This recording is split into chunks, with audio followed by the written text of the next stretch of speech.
Welcome to Blizzard Fire. We hope this video helps fire up your solution. In this video, I will explain how to use a ghost shrimp pump.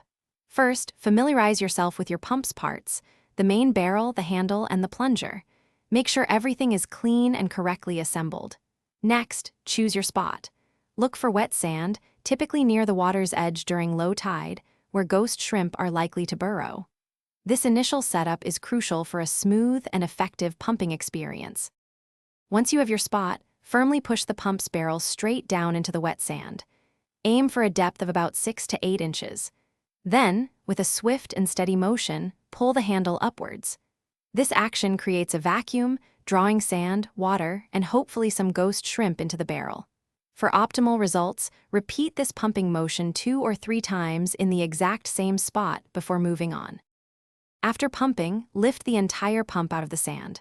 Position the barrel directly over a sifting screen or a collection bucket. Now, firmly push the handle all the way down.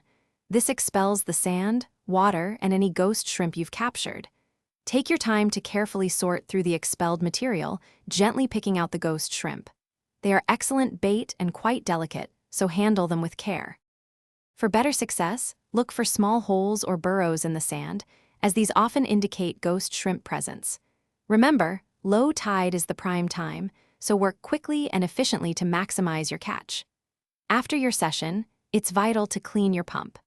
Rinse it thoroughly with fresh water to remove all sand and salt water, preventing corrosion and ensuring it's ready for your next adventure.